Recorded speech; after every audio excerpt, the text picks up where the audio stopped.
From communion with the dead to pumpkins and pranks, Halloween is a patchwork holiday stitched together with cultural, religious, and occult traditions that span centuries. It all began with the Celts, a people whose culture had spread across Europe more than 2,000 years ago.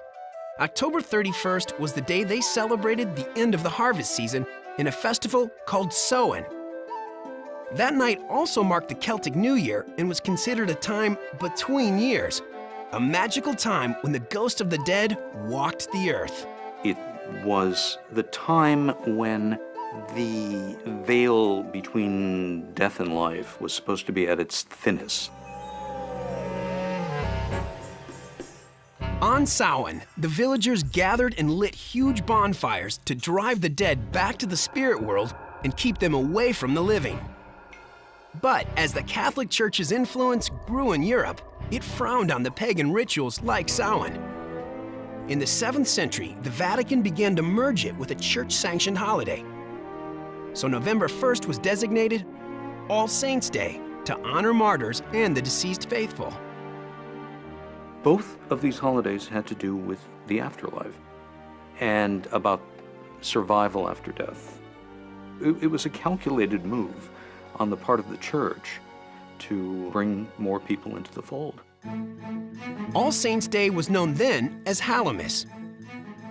Hallow means holy or saintly, so the translation is roughly Mass of the Saints. The night before, October 31st, was All Hallows' Eve, which gradually morphed into Halloween.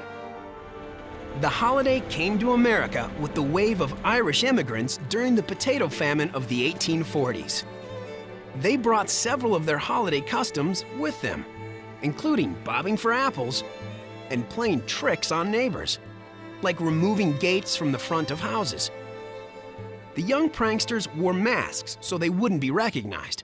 But over the years, the tradition of harmless tricks grew into outright vandalism. Back in the 1930s, it really became a dangerous holiday. I mean, there was such hooliganism and vandalism. Trick-or-treating was originally an extortion deal.